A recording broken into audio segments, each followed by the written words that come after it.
The SEC acknowledges in its best execution proposal that, if adopted, this regulation could actually result in increased costs and commissions for retail investors, when today these investors enjoy commission-free trading.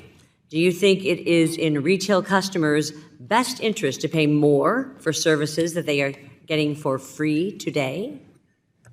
What's up, everybody? It's the Common Sense Investor coming at you with another video. We're going to continue on talking about the House Finance Committee's solutions in search of a problem hearing that they had Friday, okay? Before I get started more on Ann Wagner and her question and answer session, real quick, let me give you the outline so you'll understand and be on the same page as to how the meeting is being ran, okay? Alright, first there's the call to order, and then once the meeting has been called to order, then the chairwoman, which is Ann Wagner from Missouri, will give her opening statement for 5 minutes, and then the ranking member, which is Democrat Brad Sherman, gives his opening statement for 5 minutes. Then they turn it over to each witness, and each witness is going to get a 5-minute statement, and then they begin the question and answer session. Now we're going to pick up in the question and answer session, okay, where Ann Wagner's the first one up the bat, and she's going to get to ask the witnesses questions concerning the SEC and the CAT system and the National Market System plan, okay? Now, here's how it's supposed to work, people.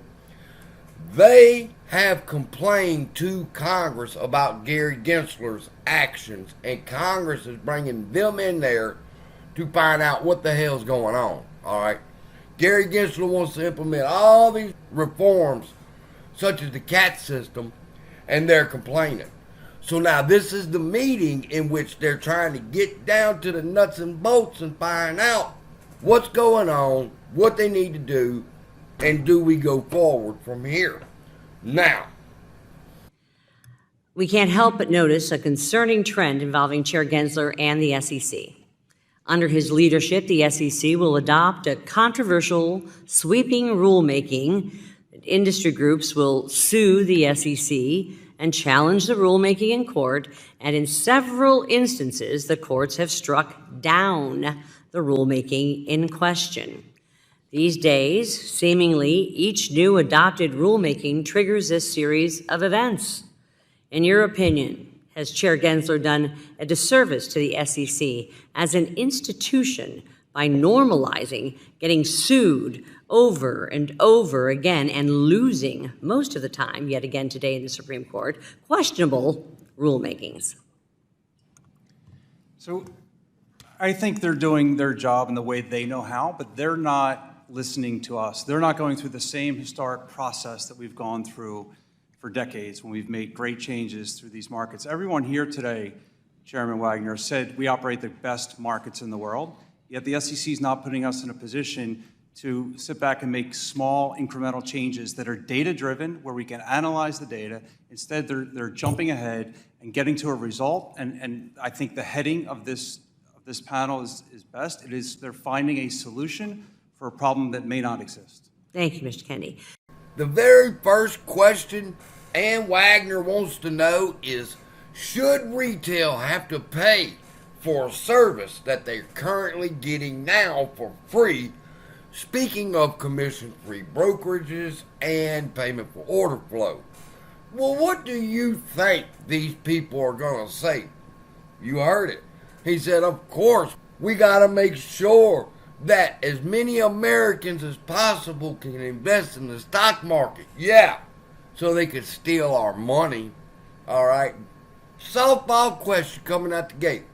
Should retail investors have to pay commission, or should they get payment for order flow and they get commission-free brokers? Then she goes on to talk about how disappointed she is that every time the SEC wants to do market reforms, they get sued. So, her next question to the people sitting in front of her, which just so happens to be the exchanges that sue Gary Gensler and the SEC, what's your opinion? Do you think Gary Gensler's doing a good job? Now, people, What did you expect? This was a complete waste of 5 minutes of these people's time to ask stupid ass questions like this. And it went on. It goes on with her payment for order flow. But let's talk about payment for order flow for a second. But before I do, let me switch hats. Hold on. Let me put on my conspiracy hat. Okay, this is my conspiracy hat. Whenever I got a conspiracy for y'all, I'll wear my conspiracy hat. They're fixing to do away with payment for order flow, people. They're fixing to get rid of it. All right? Why? Because they don't need it anymore. All right? This is what happened. Payment for order flow came into effect to be able to siphon out of the other brokerage firm volumes of trades, okay? By offering commission-free trades, people left brokerages that charged commissions and they started trading with the commission-free brokers because it was free.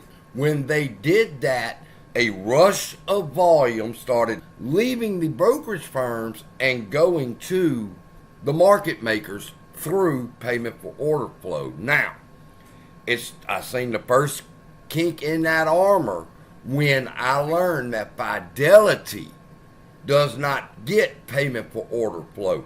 They give their order flow to Citadel.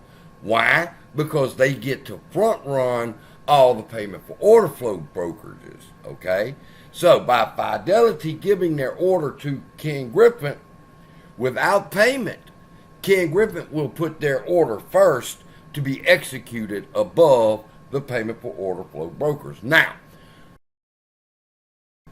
when that happened, I said, okay, here's what's about to happen.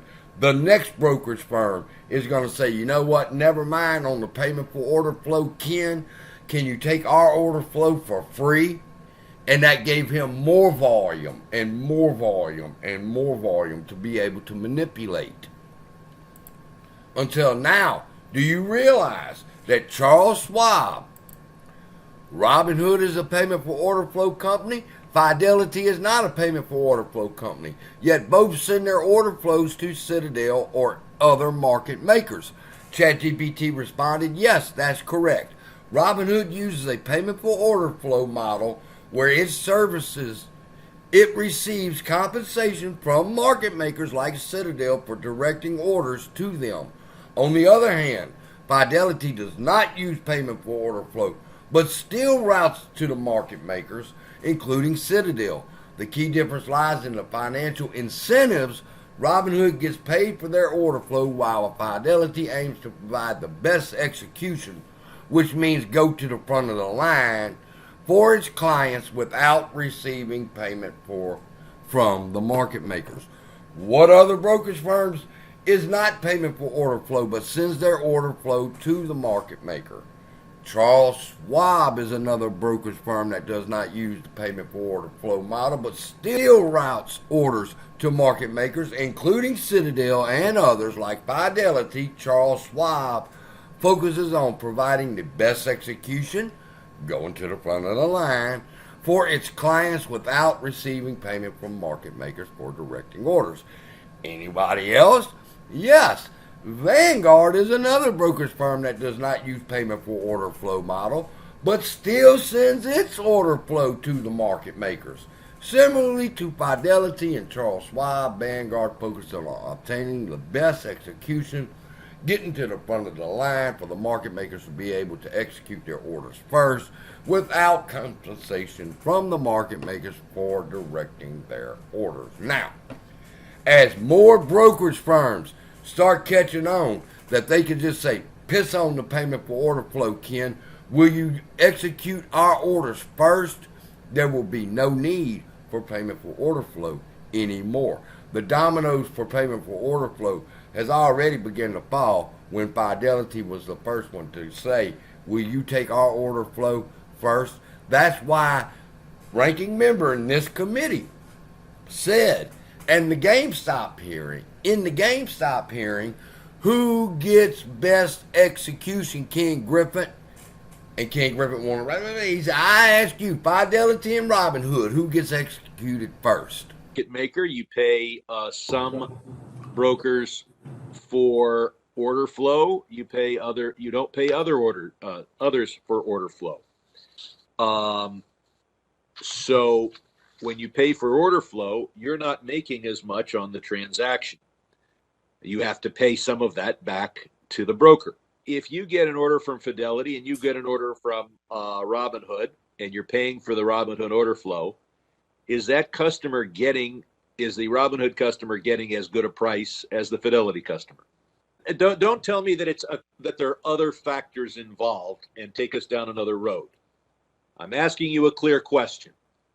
Assuming same size of order, one comes in from Robinhood, one comes in from Fidelity. Is it not true that one is going to get a enhanced best execution and the other one is just going to get best execution? Just let me repeat. Two identical orders come in. Same stock, same quantity. One's from Robinhood, one's from Fidelity. What happens? And Wagner, why aren't you asking the difficult questions? Why are you throwing softballs like, do you think that Gary Gensler's doing a good job? So, I'm going to keep you updated, do some more of these videos. I'm going to show you the next one. They need to put the boot in. His name is Bill Hunsinger. I'll be doing that video next. Love y'all. Be blessed. And I'll see you in the next video.